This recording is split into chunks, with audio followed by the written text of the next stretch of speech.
Hi, my name's Jason. Welcome to my channel, 11-Year Rideshare. Today, I'm going to discuss 3 carjacking attempts I've survived in the 11 and a half years I've been driving for Uber.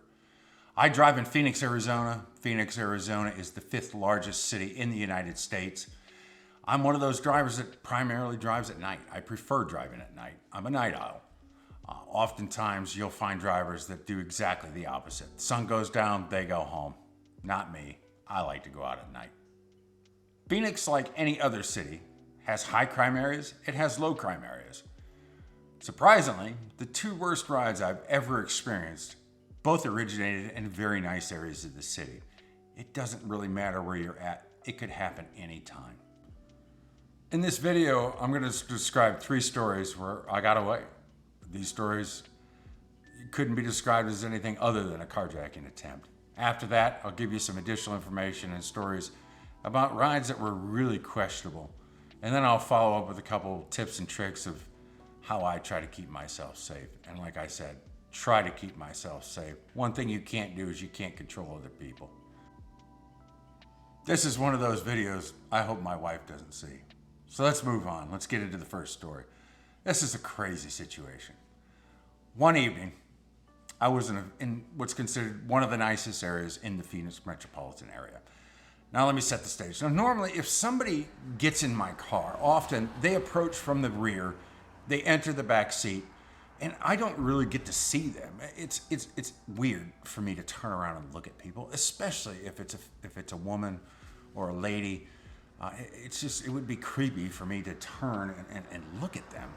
And the other thing I do in my car is I have my rearview mirror adjusted to where I'm not eyeball to eyeball with the person in my back seat. So oftentimes, if somebody gets in my car, I couldn't pick them out of a 3-person lineup 3 minutes later because I just never saw them. And that's kind of how it works.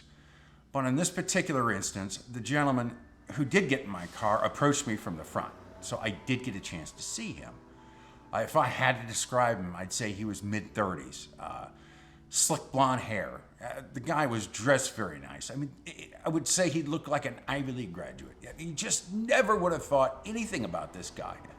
Well, he gets into my car, and the first kind of weird thing is he slid in behind me. He sat directly behind me. Now, for me, I don't like that. And I'm going to put a video together in the future about my top pet peeves. And one of my top pet peeves is if a single rider sits behind me. If somebody approaches my car and tries to enter the door behind me, the driver's side door, and it's a single rider, I keep the door locked and I tell them, please walk around to the passenger side. I'm more comfortable asking them to walk around to the passenger side than I would be if they're already sitting behind me and asking them to slide over. This particular man got in the car. Everything seemed normal. We had, small talk. He was only going about 13 minutes. I was going to jump down to the highway, which is only about a mile away. I was going to be on the highway for probably 4 or 5 minutes, and then I was going to go south to his destination. Like I said, we had some small talk. As we were driving along, I go to get on the highway, and I hear him take his seatbelt off. And I'm like, oh, okay. Well, some people will slide up between the rear seats. And they'll sit right behind you and they'll have a conversation with you like they're your best friend, like you've known each other for 20 years. And a lot of people will do this, believe it or not. It's oftentimes after they've had some drinks and maybe their inhibitions are a little lower than normal. But they'll slide up and they'll talk to you.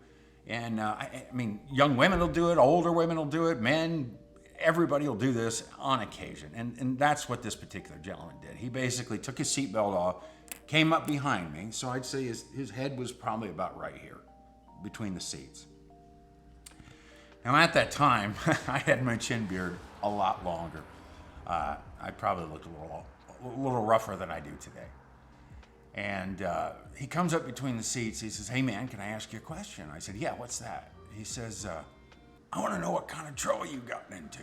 And I said, well, I kind of knew what he meant, but I just acted like I didn't. And I said, well, what do you mean? And he says, oh, come on, man. I can tell you did some shit. Tell me what kind of trouble you gotten into. And I'm like, well, Nothing serious. I mean, I had some tickets when I was 14. I ran from the cops while we were doing fireworks. I mean, that's probably the extent of the trouble I've gotten into. And he goes, "Oh, if I told you what I did," and I'm thinking like the way he said it is like he's going to admit some terrible thing to me, and I'm just like, oh my gosh. Well, he goes to sit back in the seat, and he literally starts to talk to himself, like he's having a conversation with himself. He's asking himself questions and answering them. And I'm sitting up in the front of the seat and I'm thinking, God, is this guy absolutely insane? Well, as he's doing this, his agitation is growing. He's getting angry. And as he's going, he's angrier and angrier and angrier. And I'm thinking, this guy's going to flip out. And he's crazy, so I got to say something. So I had brought up San Francisco. He had said something about San Francisco earlier in the ride. I had lived out there for a number of years. So I brought that up, kind of sidetrack him, and it actually worked. He talked about San Francisco for a few minutes, and as I got on the final road and I'm going south towards his destination, he slides back up between the seats again. And he says, "Hey, can I ask you something else?" And I said, "Yeah." And he says, "Do you think I'm getting out of this car tonight?" And the hair on my head stood up. And I just, kind of thought for a second. And I just said, "Well, what do you mean?" And he clarified as clear as it could be. And he said, "Do you think I'm getting out of this effing car tonight?" And mind you, his head is right here. I'm going, it's dark. It's 12:30 at night. I'm going down the road. This man's right here, and he asked me this question after talking to himself, and I'm already convinced he's crazy. I didn't know what else to say. I just kind of looked down at the app, and I said, "Well, we're going to be there in 4 minutes. I don't know why you wouldn't get out of the car." And he's like, "Well, just pull over here. Pull over here." Well, it's a dark area. At this particular road, it's real light. There's a bunch of businesses, and then you go into an area where there's nothing for maybe 3 or 4 miles. And like I said, it's dark, and I was not going to pull the car over, plain and simple. And probably about 2 miles down the road, there was a gas station, and so I just hit the gas, and I started speeding up. Between us and that gas station, there's 2 lights. I've got to get through these lights. And he says, hey, I asked you to pull the car over. And I said, "You know what?" I said, "If you need to get out before your destination, I'm headed to that gas station. You can do it there." Well, he just kind of mumbled off to himself, blah, blah, blah, blah, blah, whatever. It was intelligible to me. Luckily, I made it through these 2 lights. And I was going to make it through the 2 lights, even if I didn't make it through the 2 lights. Well, once I got to the gas station, I pulled right up front. Right up front, it was all lit up. There were a number of people around. And I acted like, I was going to get out of my car. And he says, "Hey, man, can I ask you something else?" I said, "Yeah, what is it?" He says, "Are you a car guy?" I go, Yeah, I'm a car guy." He goes, "Well, why don't we get out and talk about cars?" And I'm thinking, now he wants me to get out of the car and have a conversation with him after, this crazy talk. And so sure, I was like, yeah, let's get out and talk about cars. Well, I get out, and I just looked over and I watched him, and he got out and shut his door. I literally dove back in and locked my car doors. This guy went absolutely ballistic. I've never saw anybody he just absolutely went insane. He run around my car, yelling and screaming, waving his arms, spit flying, veins showing. I'm everything, every number in the book, every name you could possibly call someone. Just causing a scene. Everybody in this gas station just stops and looks. And he comes over to my window, and he's down in the window, and blah, blah, blah, blah, and the only thing I could do is start my car and drive away. And, the sad thing is, people think that a rideshare driver can just make a quick call to their boss and tell them what happened. It just doesn't work that way. If I were at that point, this is a number of years ago, for me to try to even get to the point where I could text anybody, there's so many steps that you've got to go through in the app. That, it's just like calling any company, trying to reach any company. It's the same for a rideshare driver. there isn't somebody I can call. There's no boss. It's not like that. I have to go through all these different steps in the app to finally get to a point where I can actually send them some text. And my experience driving a rideshare this long, whoever that text goes to, it's not a person. Okay, and the way it works, I think you've got to trick the system 2 or 3 times, and then it might actually get to somebody, and that somebody is going to be somebody on the other side of the world who doesn't really speak English very well. All they can do is read off, answer cards and try to best answer your question. Hey, there's nothing I can do, and the sad thing is somebody else picked that person up, but there was literally nothing I could do about it at that point in time. A week or so goes by. And I had an officer get in my car, and I was giving him a ride home, and I gave him the story. I told him, hey, this is what happened, and I just want to get your input and see what you think was going to happen. And he said right away, he said, the guy's going to take your car. He was going to do something to take your car. I said, yeah, I know. It's exactly what was going to happen. And, I don't know if he was going to produce a weapon, whether it was just going to be a physical fight. I don't know, and I'm glad I don't know. And those are the kinds of stories that you can run into out there. I'll move on to the other 2 instances in just a moment, and they're both kind of similar. But these are the 3 situations where I absolutely think they were carjacking attempts, but there were others where I just had a really bad feeling. One evening, I went to pick up, it was a lady. It was a Lyft ride, and on Lyft, a driver actually gets to see a photo. The people can submit a photo, and so when we accept a ride, we can look at the app and we can see who the person is. Well, I went ahead and went to the area where this person was, and it was not a very nice area whatsoever. On the corner was what looked to me like an old service gas station. Didn't look like it was open. It looked kind of run down. And as I made the turn, there was a lady in the street, like in the middle of the street. And my first impression was that maybe this was a person that worked the streets. But I drove up to her on my passenger side, and it was the girl that was in the photo on the app. It was her. And as I pulled up to her, I said, hey, and I said her name, and she looked at me with a look that I just can't even to describe. It was just like and she denied that it was her. Like, she just kind of like looked at me like this and went, and then I just was kind of moving, and just at that point, I looked forward. Well, there was a man off to my front left, kind of behind the business. He popped out behind a car. He was probably only 3 or 4 car lengths away from me. And then up ahead in the street, there was a car parked in the street, and another man came out. And I'm telling you, I just got freaked. Something wasn't right about the situation. I didn't like where I was at. The look she gave me was chilling. It was her. That was the person who requested this ride, but she was signaling something. And by the looks of these other people coming out of the shadows, something was happening. I literally just took off and just drove right through and kept on going. And I remember as I passed that man who had come out behind the car where I had to go by him, he gave me a look like something was up. And sometimes you just have to trust your intuition, I should say. Now, to move on to the other 2 situations. Back in the day, this is probably about 8 years ago, when you ordered an Uber, we didn't get a destination. You didn't even put it into the app. You just requested the ride. We showed up. I asked you, hey, where are you going? I would go ahead and put that in the app, and then I'd take you to that location. Well, I was working downtown Phoenix, and there was an area of town not far from downtown Phoenix, and we had basically a person that was randomly shooting people. They called him the freeway shooter, and in a particular area of town, there were a number of shootings that had happened over maybe a month time.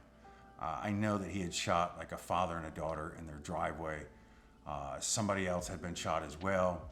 There were reports about what kind of car it was, but they didn't really know who it was and what was going on. So anytime I ever got a ride to that area, I would take the person, but what I would do is I would shut the app off, and after they get out of the car, I would just leave that area. I didn't want to hang around. I had previously had an issue while living in DC where I came face to face with the DC sniper about 20-something years ago, and I've always kind of been spooked. Well, this particular evening, I pick a gentleman up downtown. He gives me his location, and it's the location where these shootings are happening. So I went ahead, took him to his destination. It was a residential area, a street lined with houses. And he goes to get out of my car. Well, I immediately lock my doors. I always keep my car in gear and my foot on the brake, and I have a way to exit where I'm stopped.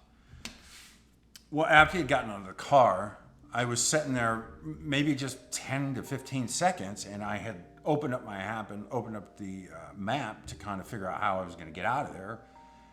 And just then, somebody approached my car. Now, I drive a diesel. It's night.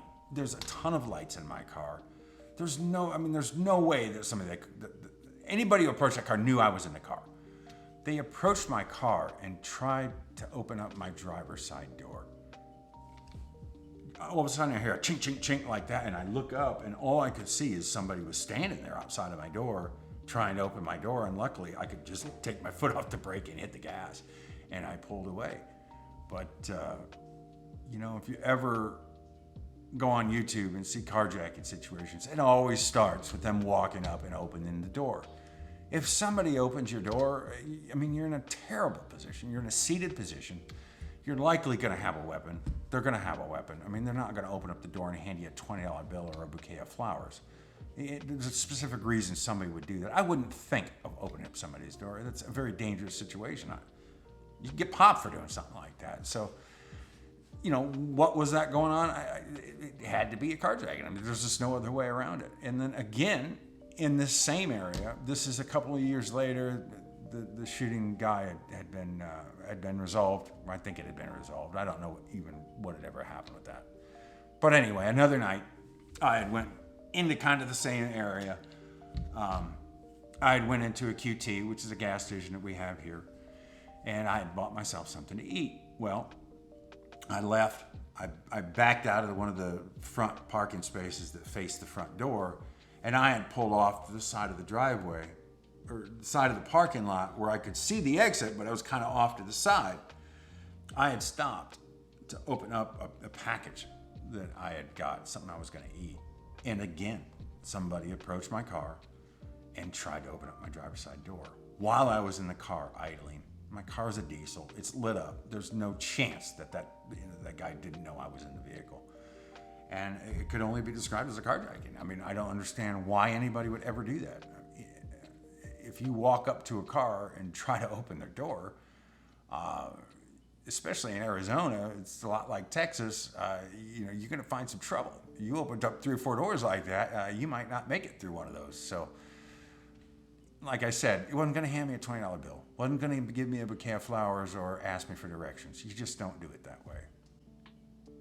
There are other instances where people have been in my car and there's just something not right. They're asking questions, they're saying things that are highly questionable. One night I had a man in my car and he was like, "Hey, can I ask you something?" I said, "Yeah, what's that?" He says, "Hey, I think everybody has the capacity to kill someone. What would it take for you to kill someone?" That's not a conversation I want to have at 2 o'clock at night in a dark car going down the road. It's inappropriate. And I just basically said, well, you're right. Everybody has that capacity. I'm not really sure if somebody was going to hurt my family or myself, or I felt that my life was in jeopardy. I guess that's what it would take.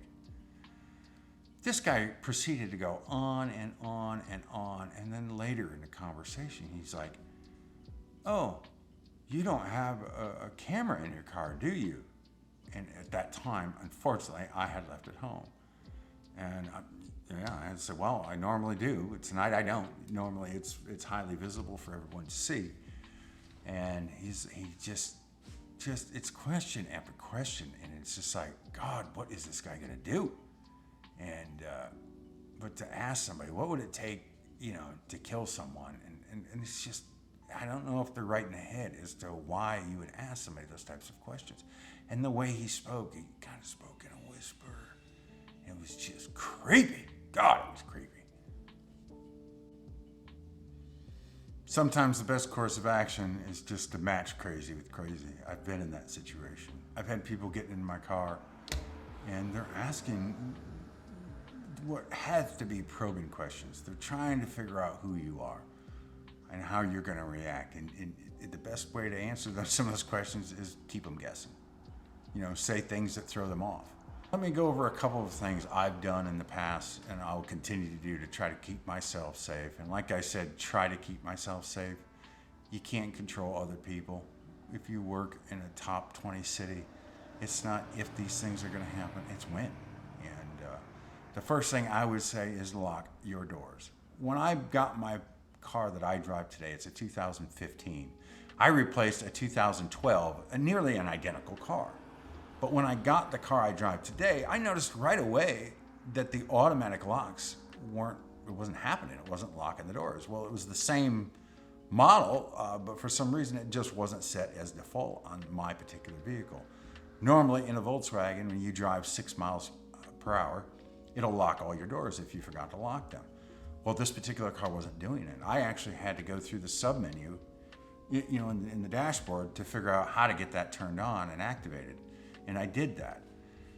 But locked doors, I think, may have possibly saved my life. And it's very important. If you ever go on YouTube and look for carjacking videos, or if you saw carjacking videos, there's one common denominator. It always seems that the person walks up and opens the driver's side door. And once they open that door, they're probably going to be armed. You're in a seated position. You're very vulnerable. You're going to pretty much have to do whatever they're going to tell you to do.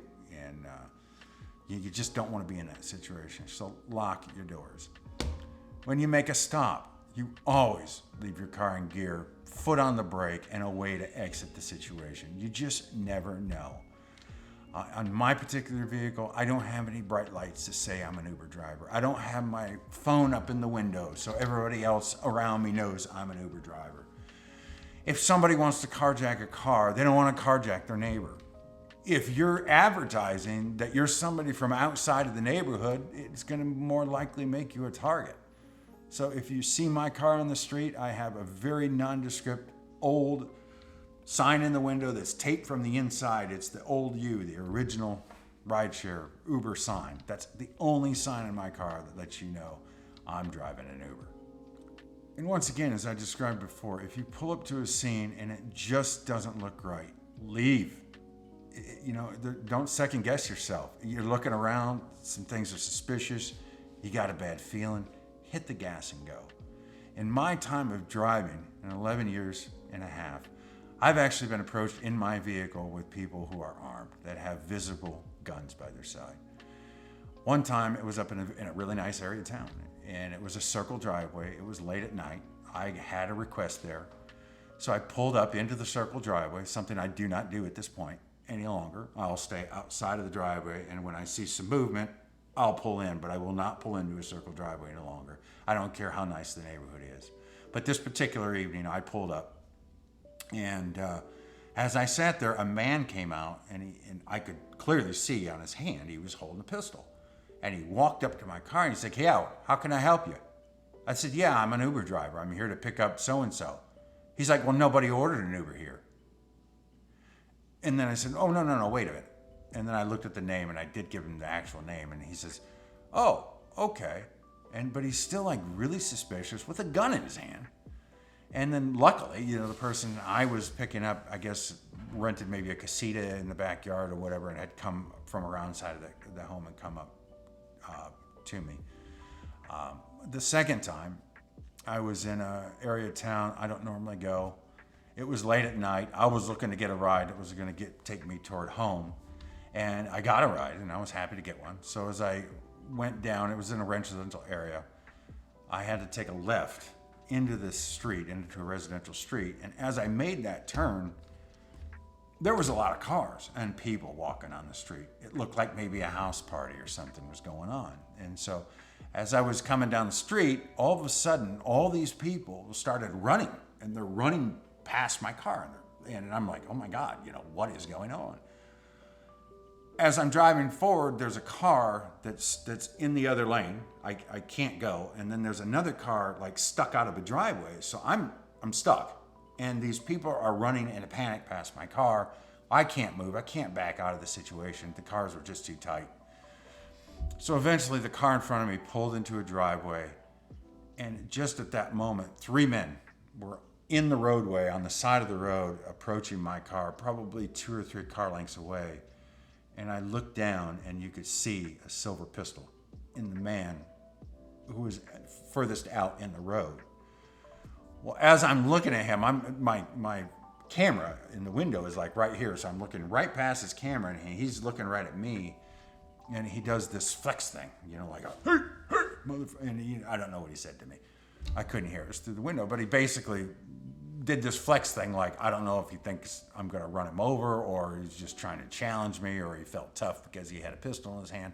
I don't know. But I literally, as soon as they moved, I just drove out, went past them. And as I left the other area, the cops were coming in. And they were coming in hot. I saw 3 or 4 cops coming in. I was thinking maybe they were going to stop me because I was driving, but it didn't happen. But those are things that happen out there, and you should expect that those things are going to happen if you drive at night, especially in a large city. Folks, to drive Uber, you must have a dash cam, a visible dash cam. You can even get stickers of a dash cam and put them on the exterior of your vehicle so that when somebody's getting into your car, they can see that you have that dash cam. People act differently when they're in front of cameras. I can clearly see the difference between having it and not having it. It is a must. Thankfully, I've never had to use the footage on my dash cam. I've never even hardly looked at the footage, but it's very important to have one. It's going to change people's behavior. If somebody gets in the car and they're going to start asking probing questions and they see that they're on camera, they might think different. I can tell you these stories, but it's difficult to convey what's going through your mind as they're happening. When it's happening, the worst possible scenarios are just playing through your mind, and you're hoping you get through it. Luckily, up until this point, I've gotten through it. If you're a rideshare driver or you know somebody that is and you've had anything like this happen to you, I'd love to hear about it. Put it in the comments below. If you have any questions for me, please put it in the comments. I'll answer every one of your questions that I get. That's it for this video. If you like this type of content, I've got lots to come. If you would, please like, subscribe, hit that bell button. You'll be notified when I post my next video. That's all for today. Hope to see you soon. Thank you.